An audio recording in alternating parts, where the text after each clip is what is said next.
بالله من الشيطان الرجيم بسم الله الرحمن الرحيم الحمد لله رب العالمين الرحمن الرحيم مالك يوم الدين الصلاة والسلام على سيد الأنبياء والمرسلين سيدنا مولانا شفيع ذنوبنا وطبيب قلوبنا مولى الثقلين جد الحسن والحسين بالقاسم محمد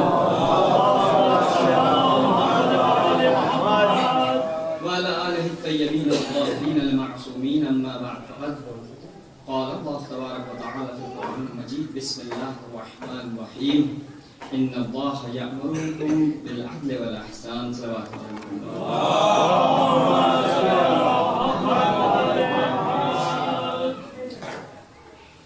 جس آیہ کریمہ سے گفتگو کا آغاز کرنے جا رہا ہوں پہلے ایک مقدمے کے طور پہ یہ ذہن نشین کروں کہ آج کی یہ پوری دنیا جو ہمارے سامنے ہے اور اس کے نزاعات اور اختلافات جو میڈیا کے ذریعے آپ تک پہنچتے ہیں ان سب کا اساس عدالت پہ ہے۔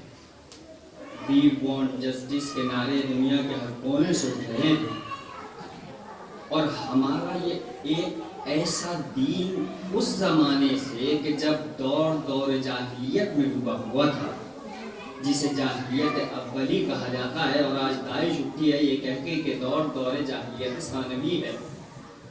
تو اس دور سے ابھرنے کے لیے جو اساس دین اسلام ہمیں دیا گیا وہ عدالت کی بیس ہے۔ ہم رسول اکرم کا جشن کس بیس پر منا رہے ہیں؟ میں جب کمپیریزن اسٹڈیز میں ادیان پڑھ رہا تھا تو جتنے بھی دین کے سپریم لیڈر تھے جن کے بیس پہ دین چلے ہیں یہودی ہو نصارہ ہو بودھ ہو شیندو ہو کانفیوشیس ہو چائنا سے ہو یا افریقہ کے جنگلوں کے ہو جس نے اپنے لیڈر چنے ان کی دو ہی طرح کی شخصیت نظر آئی یا افراطی تھے یا تفریطی تھے یا بالکل دنیا چھوڑ دی تھی روحانیت میں تھے۔ جیسے کہا جاتا ہے کہ خود مہاویر اپنے گھر سے نکل گئے اور دربار و زندگی چھوڑ دی، عیسیٰ نے زہادت کی زندگی اختیار کی، یا اور مذہبوں میں یا خانقاہ نشینی اختیار کر کے دنیا چھوڑ دی، یا دنیا پرستی میں خدائی کا دعویٰ کر کے نمرود و شداد جیسے بن گئے۔ دونوں مرحلے میں لیکن یہ شخصیت جسے ہم محمد مصطفیٰ کہتے ہیں یہ اتنی عظیم کہ ایک طرف اول مخلوق ہے، پہلا نور ہے، اس کی اہمیت کو کم نہ سمجھیں آپ۔ یہ تو ہماری کوتاہی ہے کہ اس کے جشن میں اتنے کم لوگ، جہاں حسین ڈے اور جشن علی منانے والے لوگ ہیں وہاں وہ رسول کہ جس کے لیے علی کہتے ہیں عبد من عبید محمد آپ سمجھ نہیں سکتے کیونکہ وہ قریب اتنا ہے الہی جلال و جمال سے کہ جیسے کن ہے ذات الہی کو پہچان نہیں سکتے نور محمد آج تک پہچانا نہیں ہے۔ اس کی قرب کا یہ عالم ہے، ورنہ وہ خدا جو صبح سے شام تک تم سے کہہ رہا ہے اقیم الصلاۃ وآتوا الزکاۃ وہ رسول سے کہہ رہا ہے کہ تو پڑھ لیکن ذرا ٹھہر کے دنیا کو آمد نماز کا یہ محبت ہے، یہ معیار ہے، یہ پہچان نہیں سکتے آپ۔ وہ نام نہیں لیتا، ایک شبہ ایجاد کیا گیا تھا کہ عیسیٰ ابن مریم کا نام متعدد بار آیا ہے، رسول کا نام نہیں آیا، محمد کہا گیا صرف 4 بار قرآن میں۔ میں نے کہا یہ مت دے، یہ معراج محبت تھی کہ اسے صرف محمد نہیں کہا، کبھی کبھی یاسین کبھی مزمل سے اگر گناؤں سے باتیں کمال محمد تو 6666 آیتوں میں تمہیں کہیں نہ کہیں محمد کا ذکر مل جائے۔ چلا بات پڑے محمد والے محمد عجیب شخصیت ہے۔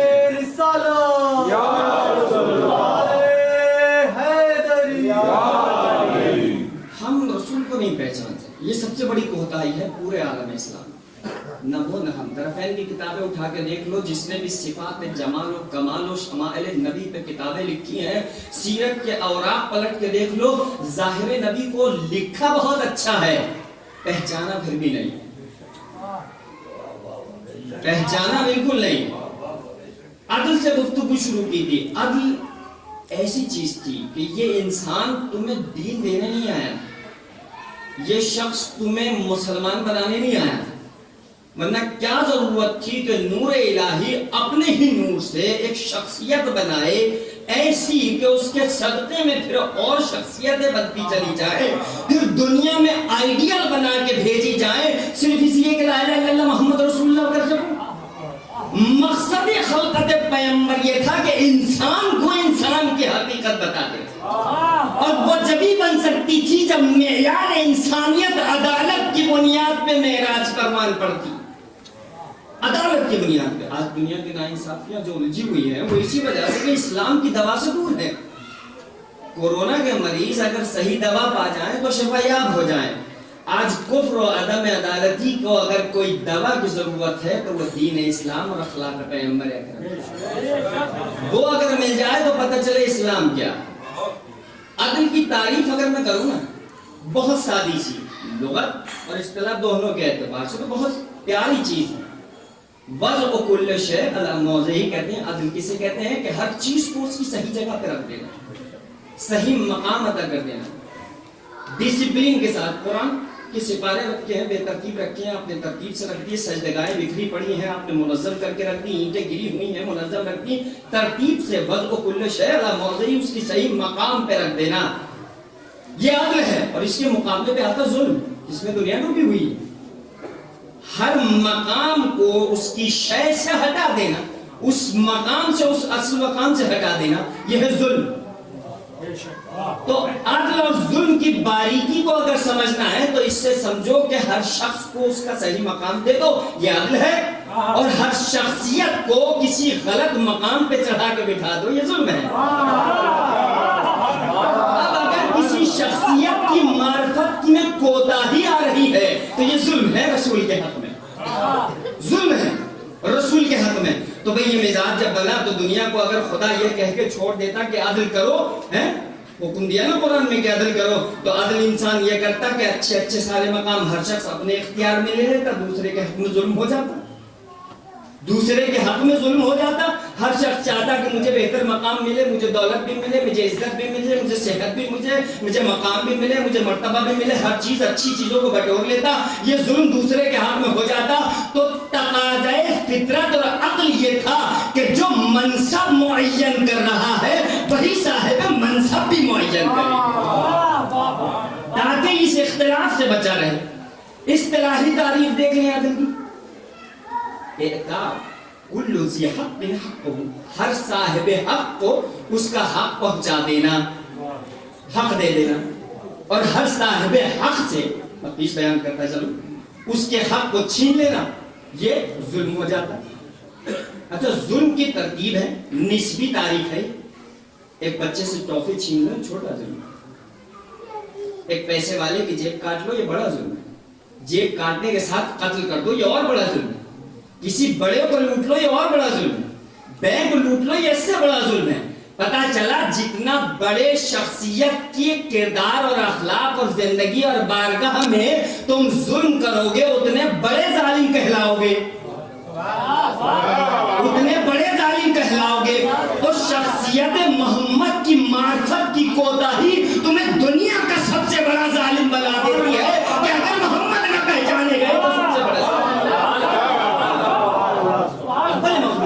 میں اور جگہ نہیں جا رہا کہ فدق کس نے چھینا اور گدی، ہم ابھی پہلے مرحلے پہ ہیں۔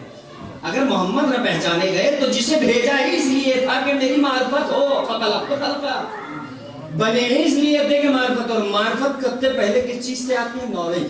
اور ہمارے برادران جس مشن کو لے کے جا رہے ہیں، فاتح خیبر ایجوکیشن اور میڈیکل، یہ بے نہیں۔ قرآن میں اگر آیت کو اٹھا کے دیکھا جائے تو میرے ذہن میں آئی بس تکم فی العلم والجسم۔ جب وہ کوالٹیوں کو سنوارنا چاہ رہے ہیں تمہارے اندر جس کی بنیاد پہ خدا منصب امامت اور ولایت اور نبوت دیتا ہے کہ اگر تمہارا علم بہتر ہو جائے، تمہارے جسم بہتر ہو جائے تو تمہارے مرتبے بلند ہو جائے۔ بس تکم فی العلم والجسم، اور اسی کی کوشش جاری ہے۔ اور مجھے بتایا گیا کہ شاید اور کلاسیں منتھلی شروع ہونے والی ہیں، اور اس اطلس ٹی وی کے ذریعے سے جو چینل انہوں نے بنایا، اس کلاس کو ٹیلیکاسٹ کیا جائے گا، استفادہ کریں، یہ پیغام تھا بریکٹ میں. لیکن حقیقت یہ ہے کہ ہم ابھی مانتے چکے عدل کا تقاضا. دیکھو آدم کی جب خلقت ہوئی تھی نا تو فَخَلَقْتُ فِيهِ مِنْ رُوحِي کہا. آدم وہ ہے جس میں روح پروردگار ڈالی گئی، اس جز سے آدم مسجود ملائک بنے. یہ خاتم النبیین کی بارگاہ ہے، سید المرسلین کا مقام ہے. یہ وہ ہے کہ جس ابتدا سے آغاز کیا تھا 1,24,000 گزر کے 313 رسول بننے کے بعد 5 اولو العزم بننے کے بعد جب ان میں سے ایک چنا گیا تو اسے محمد مصطفیٰ کہا گیا. تو اس کے بعد جب اس میں روح تھی تو اس میں کیا ہو؟ یہ کس مقام کا ہے؟ یہ معرفت ابھی تک پوشیدہ. ہم ظاہر نہیں سمجھ سکے باطن کیا پہچانیں. دیکھو عدل کیا تھا؟ ہر چیز کو اس کی صحیح پرفیکٹ جگہ پہ پہنچا دینا. میں ایک چھوٹی سی مثال دوں گا، بات آگے بڑھاؤں گا اور آپ کے ذہنوں میں یہ بات بھی واضح کر دوں اور مجھے ٹائم کا اندازہ نہ ہو تو اشارہ ضرور کر دینا. دیکھو عدل یہ ہے کہ اللہ نے جس صورت اور قیافے میں انسان کو بنا دیا نا اس سے بہتر نہیں بنا سکتا. آنکھوں سے دیکھنا ہے، کانوں سے سننا ہے، ہونٹوں سے زبان سے گفتگو کرنا. اب ظلم یہ ہوگا کہ ہم کانوں سے دیکھنے لگے اور آنکھوں سے سننے لگے. مسپلیس کر دو، کر سکتے ہیں.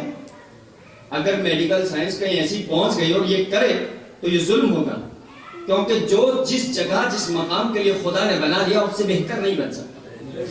یہ مقام عدل ہے. اور ایک شبہ یہاں بیچ میں یہ آتا ہے کیونکہ جب ہم اپنے اصول دین جو بیس ہے ہماری، ہم جب اسے تعداد میں گنتے ہیں تو عدل بہت امپورٹنٹ ہے ہمارے لیے. دیکھو اس طرح لائٹلی مت لینا کیونکہ میں عدل کہہ رہا ہوں، انصاف کہہ رہا ہوں، اسے بہت لائٹلی لے کے چلنا. ہم توحید کے بعد عدل گنتے ہیں، پھر نبوت اور قیامت اور امامت. لیکن وہاں صرف 3 ہی اصول دین ہیں، توحید، نبوت اور قیامت. کہتے ہیں عدل کو الگ سے گننے کی ضرورت کیا ہے؟ عدل کو الگ سے کہنے کی کیا ضرورت ہے؟ اللہ کی صفات مستجمع ہے جمیع کمالات کی، اس میں رحمانیت بھی ہے، رزاقیت بھی ہے، قیومیت بھی ہے، عدالت بھی ہے. آپ الگ سے کیوں گن رہے ہو؟ بھائی الگ سے گننے کی وجہ ہے ہم توحید بھی عدل کی بنیاد پہ مانتے ہیں، نبوت بھی عدل کی بنیاد پہ مانتے ہیں، قیامت بھی عدل کی بنیاد پہ مانتے ہیں. یہ بہت امپورٹنٹ ہے. آپ کو مثال دے کے چلو بہت آرام سے. یہ کلام کی وہ سخت ترین ڈیفینیشنوں کے ساتھ کتابوں میں نقل کیا گیا ہے، لیکن میں بہت سادے الفاظ میں بتا دوں. بھائی تم توحید کو توحید ماننے کے بعد، اللہ کو اس کا پروردگار، اللہ کو خالق معبود ماننے کے بعد اگر میں یہ پوچھ لوں کہ اللہ کو اتنا اختیار نہیں ہے کہ وہ یہ معجزہ، یہ قرآن کسی بھی ایرے غیرے کو دے؟ کیا ضرورت تھی کسی 1,24,000 میں سے کسی ایک کو چننے کے بعد؟ کسی کو بھی دے دے، معجزہ کسی کے بھی ہاتھ پر، چاہے وہ سچا ہو یا جھوٹا. کہ نہیں، یہ عدل خدا کے خلاف ہے. اگر وہ کسی جھوٹے کے ہاتھ میں قرآن اور ہدایت کی ذمہ داری دے دیتا تو یہ شبہ ایجاد ہوتا کہ بھئی یہ جب جھوٹ بول رہا ہے تو ہو سکتا ہے جو دے رہا ہے وہ بھی جھوٹا ہو، تو شبہ ایجاد ہوتا. تو عدالت کا تقاضا یہ تھا کہ صادق اور امین ہو. بنیاد سمجھ رہے ہو؟ توحید تک پہنچنے کا راستہ، نبوت تک آنے کا راستہ وہ عدل پہ قائم ہے.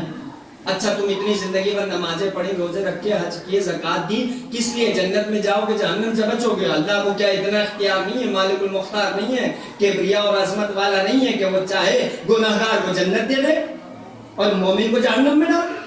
دوسرا شبہ ایجاد ہوتا. وہ کر سکتا ہے نا، اس میں پاسبلٹی ہے.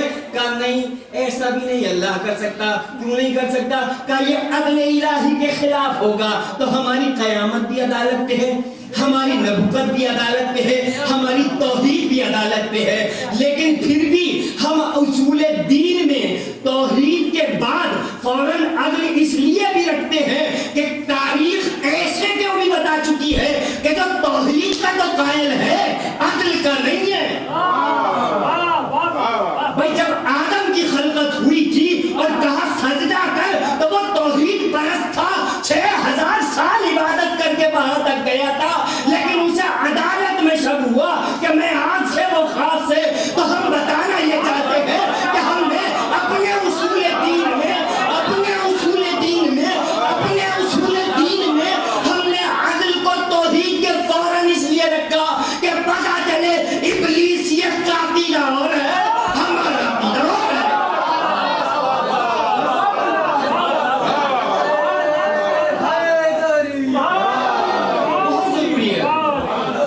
بہت ضروری ہے.